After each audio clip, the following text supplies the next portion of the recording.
आगाज एक बड़ी खबर के साथ करेंगे। सुबह से इस बड़ी खबर पर हम बने हुए हैं। हरियाणा कांग्रेस की तरफ से 8 उम्मीदवारों की लिस्ट जारी की गई है। ये बड़ी खबर आपको बता रहे हैं। और अब लोकसभा चुनाव को लेकर के मुकाबला काफी दिलचस्प हो गया है, क्योंकि मुख्य पार्टियां भारतीय जनता पार्टी और कांग्रेस की तरफ से लगभग सभी उम्मीदवारों का ऐलान किया जा चुका है। कांग्रेस की तरफ से अभी गुरुग्राम में ऐलान किया जाना बाकी है। गुरुग्राम के लिए उम्मीदवार का ऐलान अभी भी नहीं किया गया और बीजेपी की तरफ से पहले ही सभी 10 की 10 सीटों पर ऐलान किए जा चुके हैं। ये बड़ी खबर आपको बता रहे हैं। रोहतक से दीपेंद्र हुड्डा और रोहतक से भारतीय जनता पार्टी की तरफ से अरविंद शर्मा चुनावी मैदान में है। दीपेंद्र हुड्डा का मुकाबला अरविंद शर्मा से है। फरीदाबाद से महेंद्र प्रताप को चुनावी मैदान में उतारा गया। महेंद्र प्रताप का मुकाबला केंद्रीय राज्य मंत्री कृष्णपाल गुर्जर से है। सिरसा से कुमारी सैलजा को टिकट दी गई है। कुमारी सैलजा का मुकाबला अशोक तंवर से है। अशोक तंवर पुराने कांग्रेसी रहे हैं और दोनों ही नेता कुमारी सैलजा, अशोक तंवर दोनों ही कांग्रेस के प्रदेश अध्यक्ष रह चुके हैं। हिसार से जयप्रकाश को उम्मीदवार बनाया गया है। रणजीत चौटाला भारतीय जनता पार्टी से यहां उम्मीदवार हैं। उनका मुकाबला रणजीत चौटाला, सुनैना चौटाला, नैना चौटाला से है। और अंबाला से वरुण चौधरी को टिकट दी गई है। वरुण चौधरी और बंतो कटारिया के बीच यहां पर मुख्य मुकाबला माना जा रहा है। भिवानी महेंद्रगढ़ से राव दान सिंह को टिकट मिला है। राव दान सिंह और धर्मवीर सिंह के बीच कड़ा मुकाबला देखने को मिल सकता है। करनाल से दिव्यांशु बुद्धिराजा मैदान में है। पूर्व सीएम मनोहर लाल के मुकाबले कांग्रेस की तरफ से दिव्यांशु बुद्धिराजा पर भरोसा जताया गया है। एक युवा चेहरे को चुनावी मैदान में उतारा गया है। सोनीपत से सतपाल ब्रह्मचारी को टिकट दी गई है। सोनीपत में मोहनलाल बड़ोली भारतीय जनता पार्टी की तरफ से उम्मीदवार हैं, तो सतपाल ब्रह्मचारी का मुकाबला यहीं से होगा। दोनों एक ही समुदाय से आते हैं। अभी गुरुग्राम से टिकट का ऐलान नहीं किया गया है। ब्रजेंद्र सिंह को टिकट नहीं मिली है। ये अपने आप में एक बड़ी खबर है, बड़ी बात है कांग्रेस की सूची में, क्योंकि सिटिंग सांसद हैं ब्रजेंद्र सिंह हिसार से और ऐसे में बीजेपी छोड़कर के वो कांग्रेस में आए थे। टिकट के लिए ही कांग्रेस में आए, इस तरह की बातें सियासी गलियारों में चली, लेकिन उनकी टिकट कट गई। बीजेपी छोड़कर के कांग्रेस में शामिल हुए थे ब्रजेंद्र सिंह और वीरेंद्र सिंह का पूरा परिवार ही बीजेपी छोड़कर के कांग्रेस में हाल ही में शामिल हुआ है। तो वहीं भिवानी महेंद्रगढ़ सीट से श्रुति चौधरी का भी टिकट कट गया है, जो कि अपने आप में ये भी सियासी गलियारों में चर्चा का विषय बना हुआ है कि क्या बंसीलाल परिवार इस बार के लोकसभा चुनाव से पूरी तरह से आउट हो गया है। तो कई परिवारों के लिए इस लोकसभा चुनाव में बड़ा झटका लगा है। सबसे पहले जो बड़ा झटका लगा वो लगा कुलदीप बिश्नोई के परिवार को, क्योंकि अब तक वो भी लगातार चुनावों में चुनावी मैदान में नजर आते थे, लेकिन इस बार उनके परिवार से भी लोकसभा चुनाव में कोई नहीं है। दूसरा बड़ा झटका लगा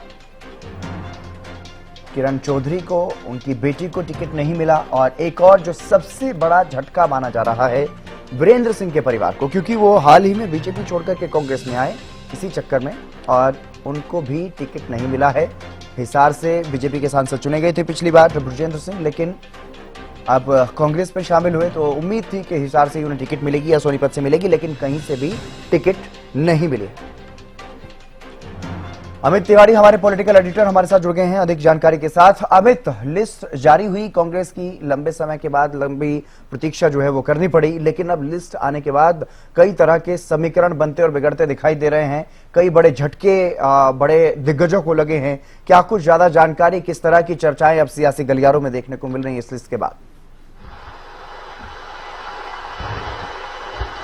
निश्चित रूप से हितेंद्र, लिस्ट आने के बाद कई सियासी परिवार जो लंबे समय से अपनी परंपरागत राजनीति को बचाए हुए थे और संघर्ष कर रहे थे, कांग्रेस में भी और भारतीय जनता पार्टी में आने के बाद भी, ऐसे परिवारों को निश्चित रूप से झटका लगा है। और खासतौर पर देखिए, पूर्व मुख्यमंत्री चौधरी बंसीलाल, उनकी पोती श्रुति चौधरी का टिकट कटना अपने आप में एक भिवानी महेंद्रगढ़ सीट से वे 2 बार हालांकि चुनाव हारी थी और ऐसे में उनका टिकट कटा है, तो एक बड़ा झटका इस परिवार को लगा है। और खासतौर पर एसआर के गुट जो कांग्रेस में माना जाता है, उसमें भी जो है किरण चौधरी को झटका लगा है। तो देखिए, और साथ साथ ब्रजेंद्र सिंह और वीरेंद्र सिंह अभी कांग्रेस में शामिल हुए थे और यह बात बार बार प्रचारित की जा रही थी कि वे घर वापसी कर रहे हैं। और ऐसे में उनका टिकट कटना, ब्रजेंद्र सिंह का टिकट कटना, मौजूदा सांसद थे हालांकि भाजपा से थे, उनका टिकट कटना निश्चित रूप से एक बड़ी बात जो है इस क्षेत्र के लिए है। और जयप्रकाश पूर्व केंद्रीय मंत्री हैं और उन्होंने लोकदल के साथ साथ हरियाणा विकास पार्टी और कांग्रेस में राजनीति की है। अब एक बार फिर कांग्रेस ने उन पर भरोसा जताया है। इससे पहले वे आदमपुर से उपचुनाव में पराजित हो गए थे भव्य बिश्नोई से, लेकिन इस बार वे मजबूती के साथ फिर उतर आए हैं और कांग्रेस ने उन पर भरोसा जताया है। तो ऐसे में देखिए, जैसे आपने पहले भी कहा हितेंद्र, कि इस बार जो है भारतीय जनता पार्टी ने पहले कुलदीप बिश्नोई को टिकट नहीं दिया, बिश्नोई परिवार को झटका लगा। उसके बाद कांग्रेस ने भी एक के बाद एक बड़े झटके जो है 2 सियासी परिवारों को दिए हैं। तो ऐसे में इस बार यह मुकाबला जो है 2024 का दिलचस्पी भरा हो गया है और परंपरागत वोट बैंक बचाने की कोशिश, परंपरागत राजनीति को खड़ा रखने की जो लोग कोशिश कर रहे थे, उन्हें भी इस बार झटका मिला है। देखने वाली बात होगी कि इस झटके के बाद वो लोग अपना सियासी भविष्य किस रूप में देखते हैं और क्या वे जो उम्मीदवार आए हैं उनके साथ चलेंगे या असंतुष्ट ही रहेंगे। जी हितेंद्र। हाँ बिल्कुल अमित, सही कहा आपने कि जो जिनके पहले गढ़ माने जाते थे वो चुनाव से ही आउट हो गए हैं। तो ऐसे में अब गढ़ तो किसी का कोई नहीं रहा, ऐसा कहना संभव है। लेकिन रोहतक में दीपेंद्र हुड्डा को ही चुनावी मैदान में उतारा गया है। इस तरह के कयास लगाए जा रहे थे कि रोहतक से दीपेंद्र हुड्डा को ना बना करके कांग्रेस किसी और को हुड्डा परिवार से ही सामने ला सकती है, क्योंकि राज्यसभा की सीट फिर खतरे में पड़ेगी। तो ऐसे में दीपेंद्र हुड्डा पर ही दांव लगाया जाना अपने आप में क्या कुछ दर्शाता है? किस तरह की रणनीति रोहतक सीट को लेकर के कांग्रेस की?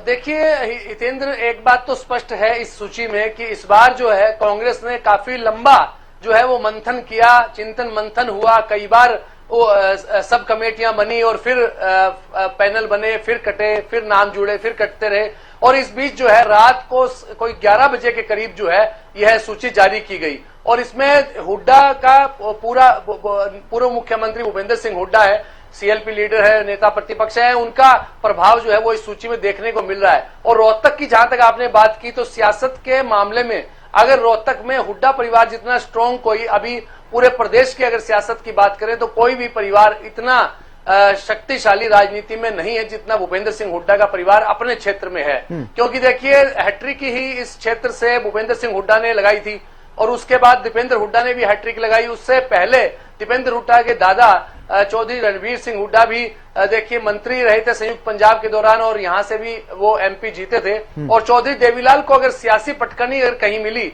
तो वो रोहतक से ही मिली थी। तो ऐसे में अब उनके सामने और एक और महत्वपूर्ण बात है कि रोहतक वह सीट है जहां हरियाणा में 2019 के दौरान जहां लाखों के मार्जिन से लोग हार रहे थे, करनाल लोकसभा क्षेत्र की बात करें, फरीदाबाद की बात करें, वहां लाखों के अंतर से कांग्रेस प्रत्याशी हारे थे। उसमें एक ऐसी सीट रोहतक की थी जिसमें केवल 7300 वोटों के 7300 वोटों के अंतर से दीपेंद्र हुड्डा हारे, मामूली अंतर था। तो ऐसे में उन्होंने अपना जो सियासी कद, अपना रसूख और अपना दम जो है उस दौरान दिखाया था और इस बार भी कांग्रेस ने दीपेंद्र हुड्डा पर अपना भरोसा जताया है। हालांकि है जानकारियां बीच में आई थी और एक फेक लिस्ट आई थी, उसमें भी आशा रानी हुड्डा का नाम आया था। और भूपेंद्र सिंह हुड्डा के लिए तो पहले ही कांग्रेस के जो प्रभारी दीपक बावरिया उनका भी बयान आ गया था कि भूपेंद्र सिंह हुड्डा इस बार चुनाव मैदान में नहीं उतरेंगे। तो ऐसे में स्पष्ट ही था कि कोई हुड्डा परिवार से उतरेगा, लेकिन दीपेंद्र उतरेंगे या आशा रानी उतरेंगी। तो अब स्थिति स्पष्ट हो गई है और दीपेंद्र हुड्डा ही चुनाव मैदान में उतरने जा रहे हैं। और देखिए इस बार की अगर बात करें हितेंद्र, कांग्रेस ने पूरा जातीय और जो सोशल इंजीनियरिंग जिसको कहेंगे वो पूरा उसका ध्यान रखकर ही चुनाव मैदान में प्रत्याशी उतारे हैं। करनाल में पंजाबी उम्मीदवार उतारा है। हाँ, और देखिए वहां पूर्व मुख्यमंत्री मनोहर लाल भी पंजाबी जो मंथन हुआ है, जो लंबा मंथन कांग्रेस की लिस्ट को लेकर के हुआ है, वो इस लिस्ट में नजर भी आ रहा है कि ये लंबे मंथन के बाद ही एक पूरी तरह से जो तैयार की गई लिस्ट है उसमें साफ तौर पर दिखाई दे रहा है हमें लिस्ट में। लेकिन अगर बात करें सबसे बड़ी रोल की, तो सबसे बड़ी रोल अगर किसी के साथ हुई है तो वो ऐसा लग रहा है कि चौधरी वीरेंद्र सिंह के परिवार के साथ हो गई है, क्योंकि वो सिटिंग सांसद रहे बृजेंद्र सिंह, और सिटिंग सांसद रहते हुए वो कांग्रेस में इसीलिए गए, सियासी गलियारों में इसी तरह की चर्चाएं कि उनका बीजेपी में टिकट कट रहा है। हालांकि बार बार ये बात कही गई कि जेजेपी से गठबंधन की नाराजगी के चलते उन्होंने पार्टी छोड़ी है।